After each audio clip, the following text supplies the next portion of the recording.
Mirdita në podcastin e dytë nga Ju Flet Kombinati, në një ditë veçantë si 8 marsi, ku jam i nderuar që të kem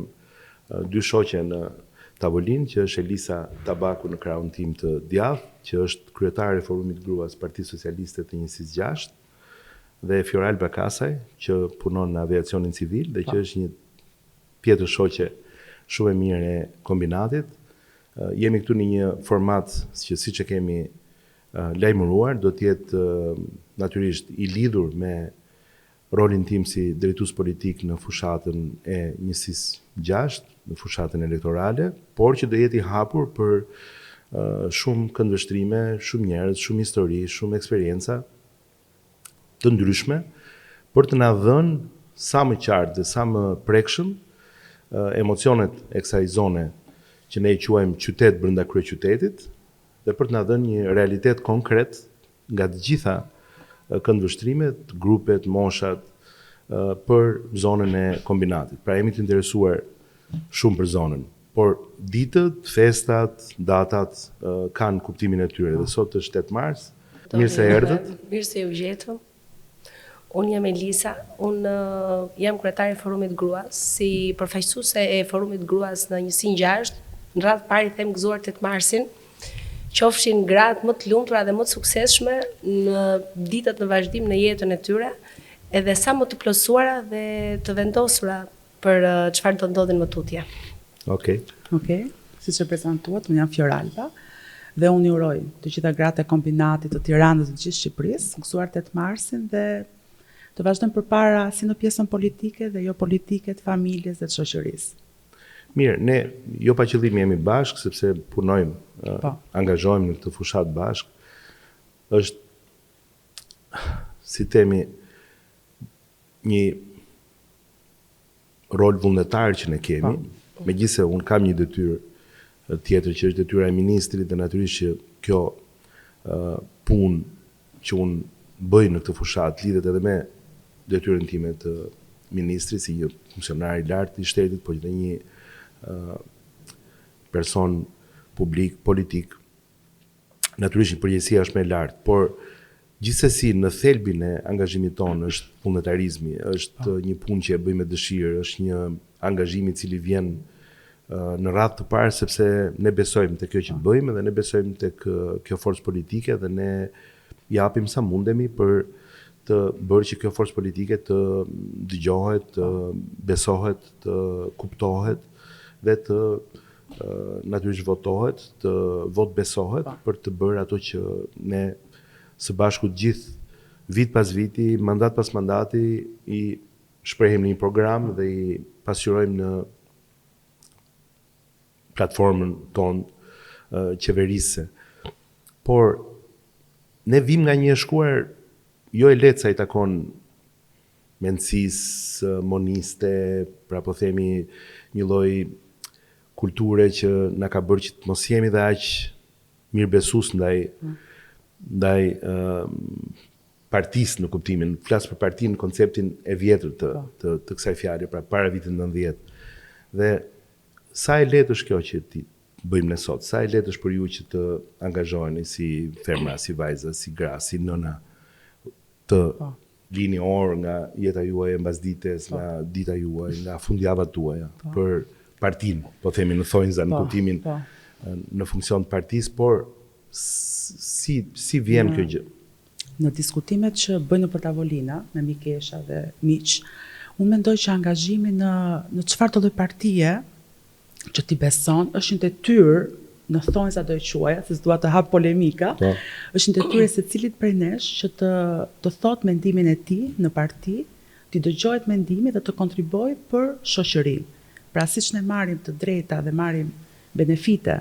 nga shoqëria, mendoj që kemi një lloj detyrimi për t'i dhënë kësaj shoqërisë ato që ne kemi mësuar në shkollë, ato që ne bëjmë në punë, për ta investuar. Absolutisht, unë jam me 2 fëmijë, Elisa është me 2 fëmijë, ka vështirësitë e veta, sepse fëmijët janë të vegjël, por mendoj që të kalojmë prapë te femrat arrin ta gjejnë atë baraspeshimin shumë të mirë midis karrierës, punës, angazhimit në shoqëri apo dhe angazhimit politik. Thënë kjo edhe në bashkëpunim me mamat dhe vjerat përkatëse, që janë po femra që na asistojnë me fëmijët për të bërë ne këtë punën tjetër bazdita apo gjatë fundjavave. Unë një lloj si Fioralba, edhe unë kam 2 fëmijë. Mendoj që gruaja është një forcë shumë e madhe, është heroinë e heshtur që pavarësisht lodhjeve në punë, në shoqëri, në familje, ka shumë fuqi dhe forcë të përballojë të gjitha sakrifisat. Ndërsa për sa i përket pjesës partisë, mendoj që të gjithë neve që merremi pak me këtë angazhimin na buron ose na rrjedh në damar, na vlon natyrshëm, se unë vi dhe nga një forum rinor që kam qenë shkruetare freshi dhe kam qenë 18 vjeçe që isha pas një lloj obligimi dhe në atë kohë thoja o babo, u lodha, nuk ja dal dot, kurse po të vi tani që kam 2 fëmijë, edhe heqim angazhimin e punës të dalura në fundjavë, them sa kot pas kam folur dikur, por dua të bëj një falënderim shumë të madh për mamat dhe mama vjerrat i themon, jo vjera, që pa ato unë them nuk doja dilim dot, flas për veten time,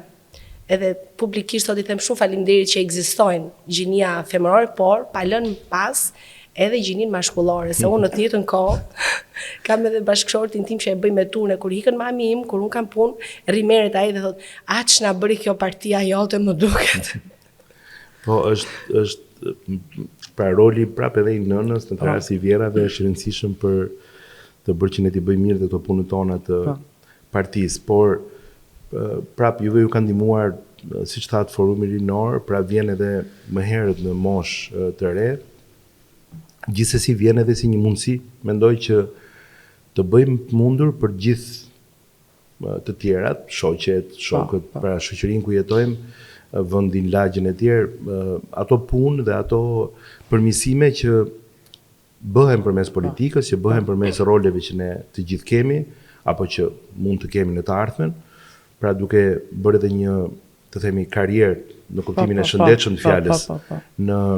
përgjegjësi dhe në detyra ndryshme që mund të vinë për shkak të këtij disponibiliteti që tregojmë. Unë shikoj që ka një paragjykim në përgjithësi ndaj, po themi, militantëve, ata akuzën që na bëhet shpesh patronazhistët, këta njerëzit, po themi, të politizuar në palc që, po themi, mbushin radhët e OS-ve, të organizatave që të përfitojnë, ku diun, që të rregullojnë njëri tjetrin e tjerë, por në fundit ndoshta edhe duhet të thënë kjo gjë që nëse nuk vihesh në dispozicion, nëse nuk provon të kesh njohje të reja, nëse nuk i frekuenton këto ambiente, nëse nuk aktivizohesh, nëse nuk je prezent dhe historia ndërkohë kalon dhe ti nuk je aty kur ajo bëhet, kur ajo shkruhet, kur ajo ndërtohet, është shumë e vështirë që të kesh okazione, mundësi që të kesh një probabilitet sa më të lartë për të njohur situata të reja, mundësi të reja. Unë që i ri kam luftuar shumë që mundësit janë barabarta për të gjithë, që mundësit na vinë barabarta të gjithëve, që mundësit mos janë të kushtëzuara nga vetëm, po themi, nga bindjet politike, që mos kemi një administrat të politizuar në kuptimin që të jemi, si me thënë, një shtet parti. Pra, do ishte natyrisht jo mirë të ishte kështu, por organizatat politike ndihmojnë shumë që ne të kemi një eksperiencë që të rinj dhe që ne që të jemi pastaj edhe më, si me thënë, sigurt kur ne futemi në për detyra që mund ta besohen për shkak të rekomandimeve, dhe kjo gjë ndodh, kam studiuar edhe në SBA, kam studiuar edhe në vende tjera, dhe kjo gjë ndodh që nga fushatat, grupet, shtabet evidentohen të rinj, vajza, djem, të cilët më pas nga deputetët, nga ata që janë të votuarit, të votbesuarit e sovranit, natyrisht që rekomandohen edhe për detyra të cilat ndonjëherë janë detyra politike. Për shembull, unë sot bëj një detyrë politike, kabineti im është në detyra politike, janë detyra të cilat varen nga vullneti i titullarit. Dhe këtu mund të njohësh vajzat e djemt, të cilët mund të kenë nesër pastaj mundësi që të aplikojnë për departamentin e administratës publike, për funksionin që janë në punësit civil, ku dalin nga suaza e partisë dhe shkojnë në administratën e si më thënë, e depolitizuar, që është ajo e administratës publike, dhe kështu që detyrimisht kjo është një rrugë e cila ndërthuret. Por sa e ndjeni ju këtë gjë dhe si një betejë tuajën, që ju t'jeni të barabarta, flas tu edhe si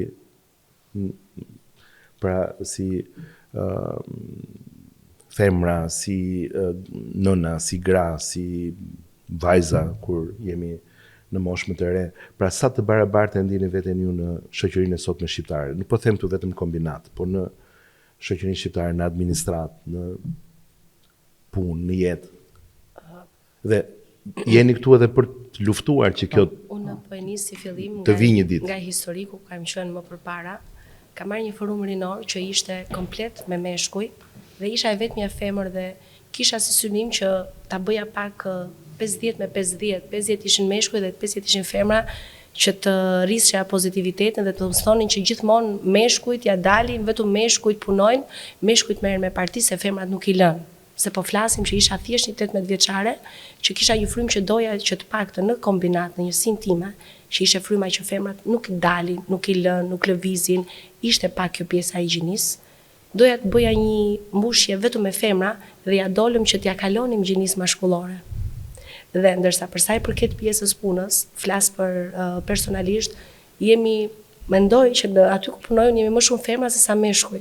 Dhe femra është forcë shumë e madhe sa që merremi edhe me turbinat për prodhimin e energjisë elektrike. Okej. Jo, me thënë të drejtën, nuk e ndjej. Në base nga që jam rritur edhe nga një prind që më ka thënë gjithmonë ti duhet të shkollohesh, ti duhet t'ja dalësh, duhet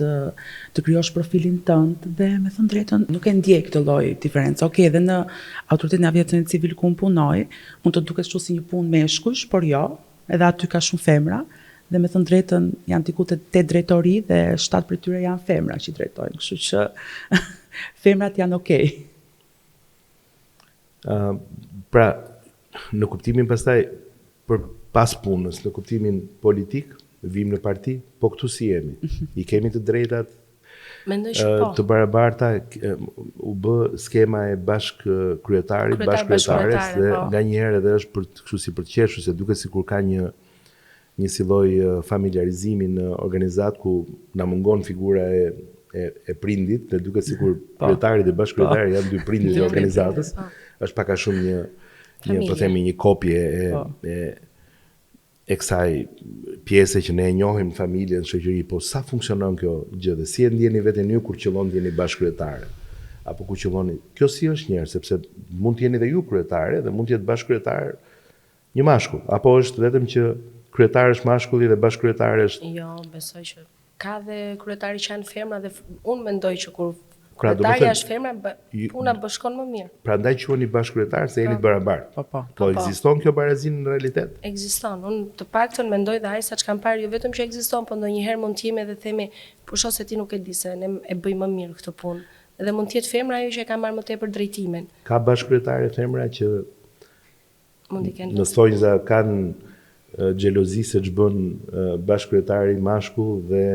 duan të jenë në dieni për çdo takim që bën ai me bazën ose me terrenin, se nuk i tregon bashkëkryetares. Po. Ka, besoj që ka. Por mendoj, le të kalojmë në zonën që unë jam, aty ku unë jetoj dhe banoj.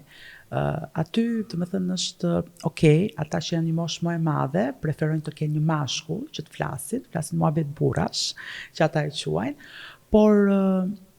me personi që po punojnë në zonën time aktualisht, që është një femër dhe është po moshatare me mua, e shikoj që kur shkojmë takojmë njerëz, na shikojmë kështu dhe të dyja kaçurelse dhe mbasi dhe shumë të qeshura. Edhe okej, në fillim thonë që okej, këto mos i marrin shumë seriozisht, por kur ulemi në tavolinë e shohin që okej, këto mund na japin dhe jemi në biseda të barabartë dhe krijohet një lloj marrëdhënie shumë personale me njerëzit. Domethënë hikën ajo tabuja që goca dhe sidomos një moshë e re, sepse okej, edhe kur shikoj femra mbi një moshë të caktuar mund të merret më seriozisht, por kur ti je në një moshë të re, sikur nuk merresh aq shumë seriozisht, por kur ti punon dhe ti thua fjalën dhe ti argumenton, diskuton, merresh shumë seriozisht. Duket që merreni me parti në kohën tuaj të lirë, sepse jeni shumë të kujdesshme që ti ikni provokimeve të mia. Pra, domethënë nuk e kuptova që i besojmë plotësisht meshkujve në pozicionet barabarta drejtuese apo duhet i mbajmë ata në kontroll të përhershëm. Pra, domethënë dominanca e meshkujve në parti është shqetësuese? Jo. Se që ata dominojnë që nuk diskutohet. Puna është që është shqetësuese? E di kur nuk është shqetësuese, domethënë është shqetësuese deri në momentin që meshkujt her pas here përpiqen mos të tregojnë transparent. në momentin që ke transparencë, se femrat mbas edhe nga natyra kërkojnë shumë detaje të dinë. Po, dhe ata ndërkohë për zakon nuk paratregojnë shumë. Po, mbase kjo gjë duhet të sheshohet. Pra, në momentin që unë tregoj këta kova dhe se çfarë bëra sot, duhet ndodhi njëjta gjë nga ana maskullore. Atëherë, juve që keni në dorë frenat e shtëpisë në kuptimin e sistemeve të partisë, juve duhet keni censuset elektronike, juve duhet keni gjithë të zonat, dhe duke ja u marrë me si më thënë, me urtë e butë këto të dhëna atyre, ju pas e keni në kontroll gjithë situatën, sepse në fundit të dhënat janë kontrolli i situatës dhe çelësi i informacionit që kemi. Mirë, e morëm çik si kështu, ndoshta ata që na dëgjojnë thonë, po këta kaq mirë ndjehen që merren me politike, me partisa, bëjnë sikur qeshin me njëri tjetrin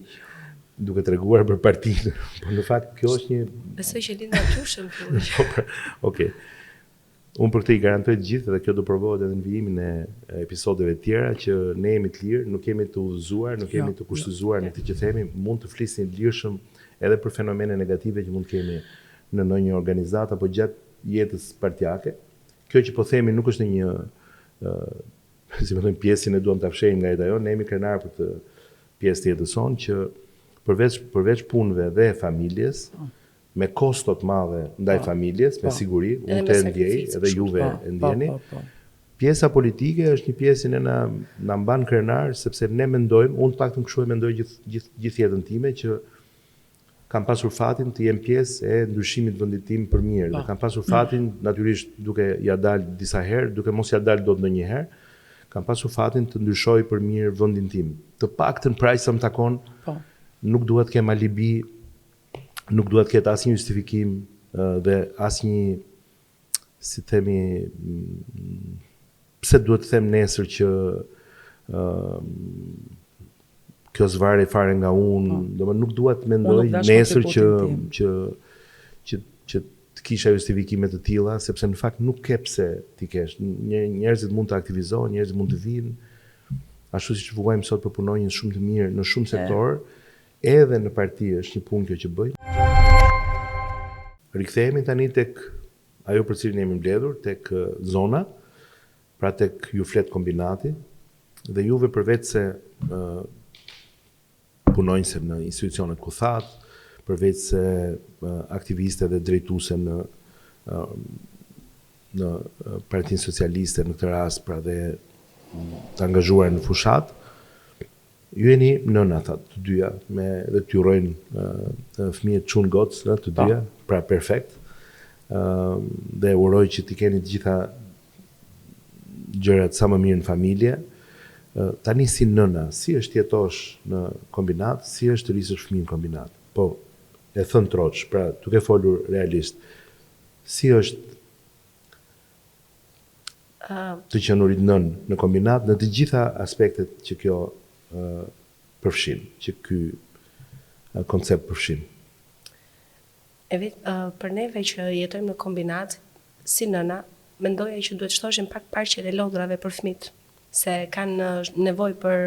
hapësira, ku t'i çojmë, se dhe lokalet mbasi që kanë lodra janë shumë të pakta. Dhe duke pasur më tepër hapësira fëmijët ku të dalin, dhe ato kënaqen dhe ndihemi më të qeta. Kjo një, kurse pjesa që mendoj që jo vetëm unë, po gjithë që jetojmë në kombinate kemi vuajtur kjo pjesa e kombinati fshat ku jetoni dhe juve. Dhe unë nuk do doja që nesër pas nesër që fëmijët e mi kur të rriten, ta kenë këtë më nga kombinati jeti, se mendoj që kombinati nuk është fare fshat, po është një qytet brenda Tiranës që mendoj që ka zhvillim, po do marrë akoma më tepër zhvillim. Dhe kjo është vetëm një gjë që unë mendoj që duhet të zhvillohet dhe duhet të ndryshohet mendësia e njerëzve që jetojnë jashtë kombinatit, që nuk i njohin njerëz dhe thonë se kombinati, çfarë është kombinati në të dalë, vetëm nuk jetojnë njerëz, nuk janë qytetarë ato që ndërkohë që po të hysh në kombinat, vetëm që ka qytetar, por ka dhe njerëz të ngritur që kanë pasur dhe kanë qenë figura në kombinat. Po. Unë e vetëm problematik që kam, sepse nuk jam shumë afër kombinatit, jam në zonën e Mistamames, është problematika e shkollave, kopsheve dhe qerdheve në këtë rast. Pra jeni një sinjaqë, se më thënë. Jam, po absolutisht. Trëmben ata që na dëgjojnë. Mistamames është pjesë e një sinjaqë. Kështu që, do të thënë, aty kemi një shkollë, po unë që i kam të vegjël fëmijët, për shumë për kopshte dhe për qerdhe, jam detyruar të marr makinën dhe t'i lëviz. dhe mëngjesi bëhet pak i sikletshëm me 2 fëmijë që duhet i bësh gati dhe duhet i futesh në makinë, duhet i çosh diku dhe për t'i marrë mbasdite dhe kjo është vështirësia që kam hasur në vendin ku banoj. Pastaj është ajo që thotë Elisa, që këtë gjë e kemi hequr dhe ne në Kurriz, që ku ke bërë shkollën apo ku je arsimor në kombinat, pse jetohet aty, dhe nuk të dojnë që ta kishin fiks fëmijët tanë këtë gjën, domethënë, dhe pse kombinati dhe zona kur hyn për në kombinat, domethënë gjithë zona është po zhvillohet me pallate dhe është për mua është ne kam pas gjithmonë ndër pse si jetoja në kombinat, po isha pak më shkëputur në mistomame, me thënë drejtën, po që kjo është vetëm nga sfidë personale që kam për qenë në kombinat. Edhe më shumë lagja, kushtet, kombinati është një zonë e sigurt dhe kur i them kombinat unë e përfshi gjithmonë si njësi 6, sepse ja vë emrin si të gjithë njësisë, megjithëse ju me të drejtë ndani në zona më specifike. Besoj që siguria nuk është një problem në kuptimin jo vetëm të sigurisë pranë banesës ose sigurisë në konceptin e përgjithshëm të kriminalitetit apo këto. Besoj që këto nuk janë probleme në kombinat dhe nuk janë probleme në kryeqytet dhe në përgjithësi në qytetet tona nuk janë probleme. Jemi shumë sigurt në të drejtim, por siguria në kuptimin e rrugës, sinjalistikës, pra fëmijët edhe mund të dalin, të duan të luajnë, hekura, zona të cilat mund të jenë ndoshta akoma me disa gërmadha, zona të pa sistemuara që ne kemi parë dhe ne jemi duke u marrë me këtë pjesë që të kenë sa më shpejt një sistemin dhe një ndërhyrje që t'jetë sa më e plot, por në përgjithësi ku ata lozin, ku ata bëjnë sport, interesat e tyre, pra janë këto mundësi afër banesës, është kjo mundësi në kuptimin që t'jetë, si me thënë, në kufite optimales, sa i takon gjithë kohës tyre të lirë, se nuk është lojë celulari, nuk është lojë vetëm të rish, si me thënë, në shtëpi duke parë televizor, ose nuk është lojë dhe më vjen shumë keq ta mendoj fëmirinë e dikujt në një klub, ose pranë prindërve në muzikën e zërit lartë në klubet tona. Do më thënë, ku di unë, ne jemi brezi, nuk e di ju, po unë jam brezi që kam pasur një fëmiri të jashtëzakonshme, sepse në ato vite kemi qenë në Gjirokastër dhe fëmiria në qytetin e Gurt ka qenë një sigurisht e përdit në një Luna Park, në kuptimin e në një park të madh lodrash. Pra, ideja është që fëmiria atyre duhet të jetë edhe aktive, me sport, me rrethe artistike, me gjëra si jemi në me këtë pjesë. Natyrisht unë i di shumë gjëra për kombinatin, po them si e ndjeni ju vetë. Unë e ndjej që në kombinat ka mungesa të tilla. Unë personalisht gocën e kam që merret me sport, e kam në basketball dhe nuk kam detyrohem ta çoj tek Partizani. Nga kombinati ajo është shkolla Partizani se nuk janë mundësitë që të ketë një fushë basketbolli ose volejbolli që të lozi fëmijët. Ajo që thash dhe përpara parqet e lodrave, unë i shoh si mungesë personalisht. Edhe në shkolla komunitare dhe jo të gjitha ato arin që të mjaftojnë për gjithë fëmijët për të gjithë fëmijët për të lozur. Pra ky është një problem serioz për ju për kohën e tyre të lirë. Po, është e njëjta gjë. Lagja ku panoj është një lagje që në fakt ka pasur shumë investime në rrugë dhe në sistemimin të gjithë lagjes, sepse është lagje me shtëpi private, por ambiente të tilla parqesh ku fëmijët mund të mblidhen. Pra na duhen më shumë. Siç ne mblidheshim dikur, hapësira rekreative dhe nuk ka hapësira të tilla. Okej, nuk po zbulojmë në një çudi, është një fenomen i cili natyrisht një kryeqytet kaq të dendur sa Tirana po bëhet, edhe pse nga emigracioni ka pasur lëvizje dhe ka pasur familje që kanë ikur, prap Tirana zmadhohet, është i vetmi besoj qytet, kryeqytet, metropol, prandaj edhe është metropol që ka gjithmonë prurje nga qytetet tjera, të cilët ndoshta mund të kenë rrudhje. Dhe kështu që nuk diskutohet që ky problem është problem i madh, është një problem që ne duhet ta kemi në qendër të vëmendjes son. Në kuptimin e punës, ju punoni, jeni në detyrat që ju thatë, po të afërmit tuaj, njerëzit tuaj, fëmijët tuaj, komshit tuaj, si është çështja e punës. Ne jemi një vend që vuajmë për forcë punëtore dhe ne jemi një vend që po ulim papunësinë në një shifër së fundmi 8.8%, pra 9%, që është një shifër më e mira në historinë e këtij vendi, por ka dhe probleme me punësimin, me kapacitetet, me përgatitjen, me aftësitë, me profesionistët, me gjërat. Si e ndjeni ju në rrethin tuaj familjar, shoqëror, punën e punësimit në kombinat? Mendoj që aka shumë të gjithë personat nuk duhet synojnë të paktën brezat që po vinë, që gjithmonë shkollë e lart, se ndonjëherë kemi më shumë ekonomisa dhe më shumë jurista se sa duhet jemi më shumë nga ana profesionale. Dhe mendoj që çdo njeri duhet të shohë veten ose ta pyesë veten ku ai ndihet më i aftë profesionalisht. A ka mundësi të bëjë një zanat apo ka mundësi të bëjë një shkollë të lartë? Mendoj që kjo pjesë e papunësisë vjen se të gjithë neve pjesa më e madhe duan poste drejtuese, shefash, ku janë më të mirat dhe pjesën e profesioneve nuk e përfillin. Dhe kjo mendoj që është pjesa më e madhe që jemi duke vuajtur tek papunësia, mungesa e njerëzve që të aftësohen profesionalisht në një shkollë profesionale dhe ato ku e ndjejnë veten të aftë. Jo, dua unë të jem dikush dhe hajde ta bëjmë kur nuk e kemi kapacitetin për të qenë realisht dikush. Unë në çdo tavolinë që shkoj, përdor atë fjalën që kryeministri ka thënë para disa kohësh, që ka punë, po s'ka profesionist, dhe e besoj në 100% tim këtë gjë. E has tek imat që ka një biznes dhe me zgjidhjen punëtor, e has tek njerëz tek lokale në zonë që duan punëtor, por nuk ka punëtor, dhe është fiksa që thotë Elisa që njerëzit duan të shkojnë të punojnë në shtet, të bëjmë një drejtues, apo ti duhet ta nisësh nga baza, nga zero. Elisa ka nisur nga zero, unë e kam nisur nga zero në projekte pilote në tatime, që mora rrugët e Tiranës, që njoha Tiranën, çdo rrugicë dhe çdo njeri të mundshëm në të gjithë Tiranën, dhe pastaj ti fillon dhe profilizohesh. Ndërkohë që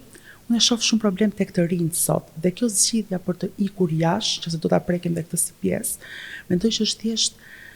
ajo ideja që shikojmë të tjerë dhe t'ikim dhe ne, ndërkohë që unë mendoj që në Shqipëri ka shumë vende pune, por njerëzit duhet të drejtohen dhe duhet të ulen me veten, gjithmonë e them, dhe të flasin që ku jam unë i aftë dhe çfarë mund të bëj unë dhe sa presu nga vetja. Do të thënë nuk ka probleme që nuk ka punë, apo le të flasim nga ana qeverisë që s'ka ofruar qeveria punë. Nuk është fare kjo gjëja në mendimin tim. Është thjesht njerëzit që nuk e gjejnë veten në asnjë vend dhe zgjedhin që okay, unë nuk do punoj për kaq lek, po më mirë pori në kafe, që s'më duket normale në është edhe një lloj si duket ne kemi një vështirësi, edhe unë kam vënë re këtë gjë, edhe nga puna që bëj tani, që kemi një vështirësi për ta konsideruar veten të pavarur nga skema, të pavarur nga një skem, po themi e para përgatitur, e para servirur, që në përgjithësi në stereotipin ton social ne e shohim të mishëruar në disa, si themi, stereotipe që e përmendë disa modele që bëhesh kështu ose kështu, domethënë edhe në kuptimin e ëndrave, kjo na ka vështirësuar pak në pjesën e ambicieve, sepse harrojmë ndonjëherë se sa e rëndësishme është jemi krejtësisht pavarur dhe jashtë skemave, sepse njeriu mund të bëj mrekulli në rast se do të ishte vetvetja dhe në rast se do të provonte, edhe duke dështuar disa herë, pse jo, po nëse do të provonte se çfarë mund të bënte ai më mirë në jetë, mund të ishte një si më thënë, aktivitet i cili do të ishte krejtësisht kreativ, mund të ishte një angazhim artistik, mund të ishte një angazhim në fushën e të themi, ku diun, të krijimit të diçkaje e cila mund të ishte jashtë kësaj skeme që ne njohim sot, pra që lokal, restorant, ku diun, biznes, ndërtim, këto aktivitetet kryesore që ne kemi, ose puna në shtet dhe puna diku në një rol menaxherial, do e mos në kryesisht në funksione publike, e cila vjen ndonjëherë edhe nga, si më thënë, nga një model i cili ndoshta ka ardhur edhe për shkak të shkuarës, që po të jesh në shtet ndonjëherë edhe nuk bën ndonjë gjë të madhe, merr një pagë, ke 2 ditë pushim, është pak, por s'bën gjë, je rehat, pastaj mund të bësh diçka tjetër në familjen tënde, po ama e ke një po themi një sigurim, të themi, i cili në fakt është, për mendimin tim, është i gabuar si model. Edhe kjo pjesë na pengon ndoshta që nuk e kemi njohur në lirinë tonë dhe prandaj ndoshta emigracioni në një farë mënyrë na ka bërë një të mirë, që nëpërmjet emigrantëve, nëpërmjet atyre që janë familjet tona, për shembull unë kam motrën e vogël që është në SBA në këtë moment, ajo po punon krejtësisht jashtë profesioneve që ka bërë në fillim të jetës vet, por eksperiencat janë shumë më të forta nga emigracioni, atje liria vërtet është e madhe, por vështirësia është shumë e madhe pastaj, sepse nuk të fal njeri asgjë. Edhe ne kemi probleme në shumë vende në kombinat, u kam vënë re njerëz të kthyer nga emigracioni, sidomos nga Gjermania, nga vende që nuk i ngjajnë as klimës son, as mentalitetit ton, kthehen me trauma të forta psikosociale, që është dhe shumë më vështirë për ta reintegruar një individ në shoqëri sot, sepse ne kuptojmë sikur emigracioni është një mundësi e pashtershme dhe gjithmonë më e mirë se Shqipëria. Në fakt nuk është kështu. Këtu ne kemi shtëpinë tonë, këtu kemi kosto më të ulta, këtu kemi familjen, kjo është gjuha jonë, ky është vendi ynë. Po ta vlerësojmë më shumë pavarësinë tonë, talentin e secilit, mendoj që do ishim shumë më produktiv, shumë më suksesshëm. Dhe mendoj që është një proces rritje. Pra kjo liri që vjen, ne duhet ta rrokim, ta përqafojmë, të mësojmë nga ajo dhe ta japim më të mirën për vendin tonë. Biseda me ju është detyrimisht që vjen, si më thënë, nga politika dhe shkoj tek lagja dhe tek familja. Unë do doja të shikoja kombinatet me më shumë aktivitete. Juve jeni për këtë pjesë, pra aktivitetet social-kulturore dhe pjesa e, pra nuk e di sepse tek sheshi Garibaldi do shifja ndeshje boksi, ose ndeshje beach volley, ose festivalet vogla, ose tregje të përhershme. Domethënë çdo 1-2 ditë, çdo 3 ditë aktivitete, gjallëri, një sipërfaqe pedonale ku njerëzit e fëmijët janë atje dhe ku automjetet nuk i rrezikojnë ata. Ndoshta këto janë fjalë bukura, por si e shihni ju pjesën edhe pak më larg shtëpisë tuaj tani? Pra, ju mund të jeni nesër në funksione që mund të jenë duke rindërtuar kombinatin, ose duke riformsuar kombinatin. Ju jeni kot thatë që kishit emocione kur erdhët, sepse ju s'kishit asnjë emocion. Mos them që ishit e më mirë se unë. Shiko, kombinati, s'pakën për mua, për Elisën, për këdo që është vetëm kombinat, duhet të ketë investime tek sheshi Garibaldi, tek përballë shkollës Las Kushporadec, ishin shesh shumë i bukur midis Shkodrës dhe qendrës shtetësore dhe shumë i madh. Mos të preken shumë gjëra, sepse ne që kemi kujtime, por festivalet nuk i prekin këto. Apo një ndeshje të caktuar, një aktivitet kulturor nuk i prekin. Mendoj që kombinati ka nevojë për disa aktivitete që t'i mbledhin njerëzit bashkë, se aty njerëzit njihen shumë me njëri tjetrin, kanë shumë xhan njëri tjetrin, por duke qenë këto aktivitete bashkohen dhe bëjnë atë bashkimin e madh me njëri tjetrin, sepse njihen dhe bëjnë shumë për njëri tjetrin, domethënë e ruajnë atë lidhjen në vazhdimsi. Kjo që thot Fjoral për pjesën e njohjes është shumë e vërtet, biles ka dhe njerëz që unë kam amin tim që i them që është prekur nga pjesa e tërmetit që nuk doja ta cekja, dhe është me qera, i them në njërë mami, po çfarë do të jetosh në kombinat, hajde më marrim në një shtëpi këtej. Komshinjt, nuk ku sjell asnjë këtu. Unë do rri aty ku kam qenë. Edhe e vuajnë dhe pjesa e që shkojnë me njëri tjetrin mbas, nuk ka qenë me pallate shumë katëshe, siç është sot pjesa tjetër e Tiranës, e kam pasur shumë të shenjtë pjesën e komshinjve që shkonin me njëri tjetrin, mblidhin, pinin në një kafe, dilin aty. Dhe gjëja më e mirë që më ka pëlqyer në atë lagjen time që sot unë do doja që të bëj mbase një park ose në një kopsht shumë i bukur, është që ai pallati aty përpara nuk kalonte asnjë makinë dhe ishte shumë i pastër. Vetëm ne që ishim diku te 13-14 vjeç që ishim gjimnaz, dëgjoheshim që bërtisnim, u lirisnim, loznin topa djegësi dhe unë kam shumë madh për atë lagjen time aty realisht. Se nuk i shoh sot moshatarët që po i themi adoleshencë 13-14 vjeç të lozin me volejboll, të bëjnë një muhabet, i shohim gjithkohës me telefon dorë ose duke u zi ose duke u shah dhe them, këto nuk din që është fëmijëria, sa të lumtur jam unë që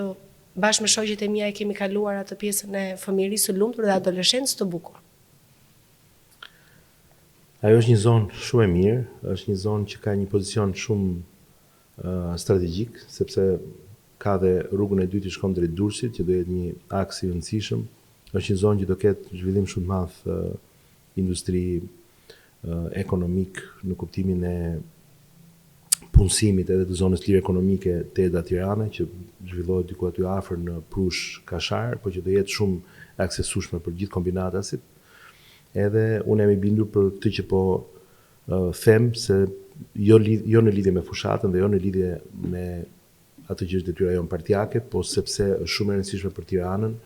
dhe kjo zonë që është me gati 70.000 banor,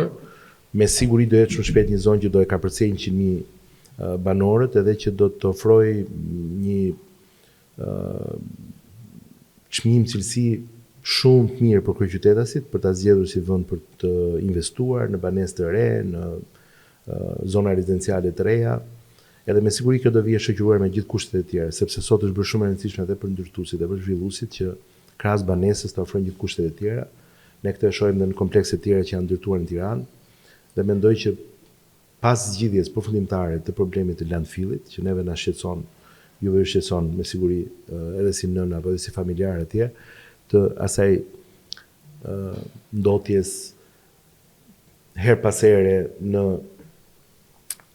orë caktuara të ditës që vjen për shkak të moszgjidhjes përfundimtare të funksionimit të landfillit, që besoj që do jetë një nga prioritetet kryesore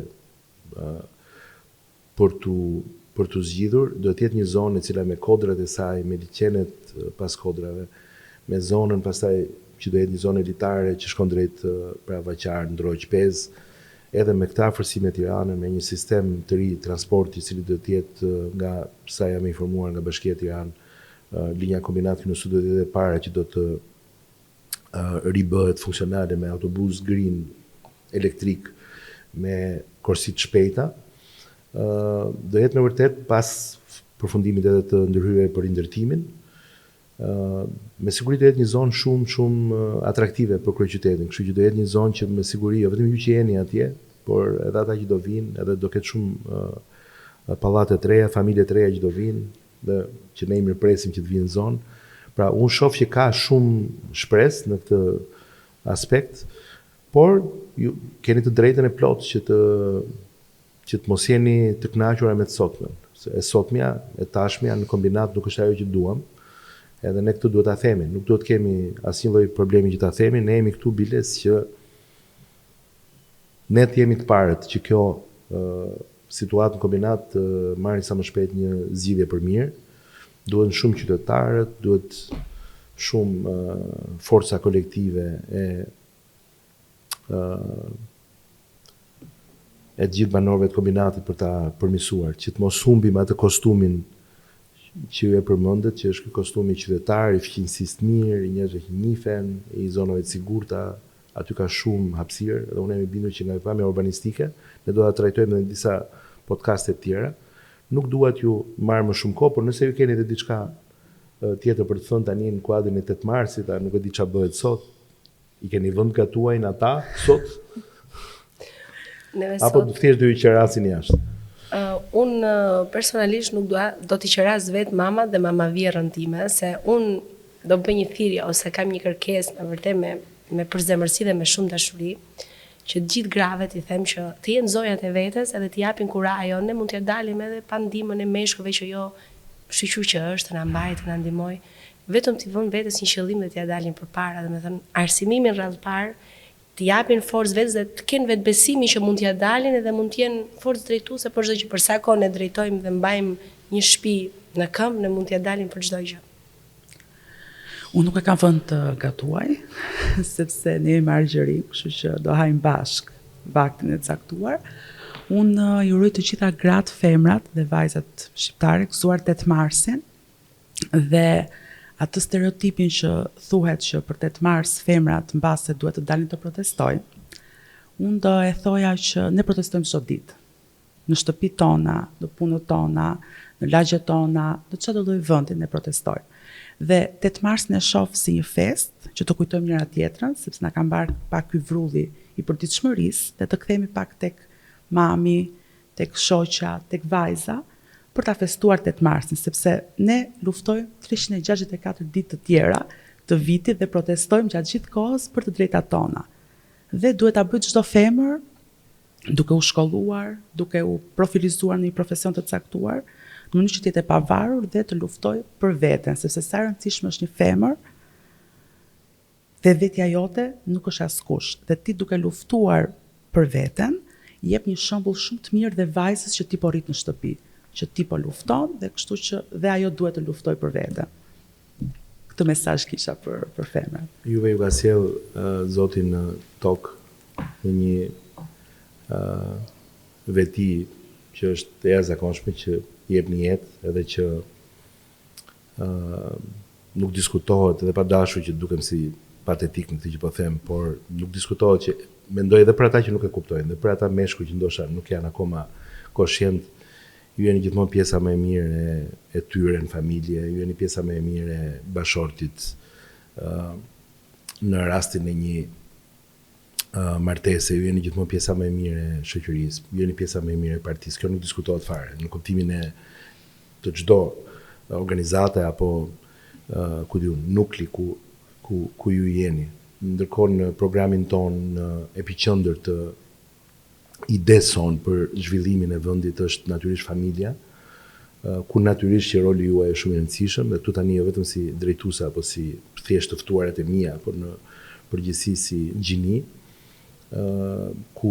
patjetër familja do të thotë fëmia, do të thotë gjithë, si më thënë,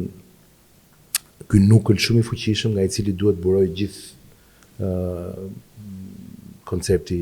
i një mirëqenie e cila duhet të jetë gjithmonë harmonike me rolin e femrës, me rolin e gruas në shoqëri. Dhe për këtë ne jemi të bindur, për këtë ne jemi shumë koshient sot, të jemi një nga forcat politike më të emancipuara, ne jemi në një moment shumë të emancipuar të vendit. Ne kemi një nga qeveritë më të emancipuara të vendit në historinë e vendit sa i takon gjithë statistikave, gjithçka çfarë ne kemi bërë për të drejtat e grave. Kështu që, okay, edhe duhet thënë, edhe duhet ndihemi krenar për këtë që jemi. Natyrisht që sot ne i dham një theks për shkak të 8 marsit. Unë ju uroj juve jo vetëm sukses, por edhe forcë që të na bëni dhe neve më të mirë, edhe kudo që ne jemi bashkë dhe operojmë bashkë në parti, në shoqëri, kudo në punë, në institucione, ju të jeni gjithmonë forca shtytëse që ne të kemi një sukses përbashkët sa më të mirë, sa më të madh. Ju falenderoj edhe urime për 8 marsin, urime gjithë vajzave, grave për 8 marsin, nënave, të gjithë atyre që festojnë sot. Dhe sa më pak qerasje dhe sa më shumë burra që kanë gatuar sot. Faleminderit. Faleminderit.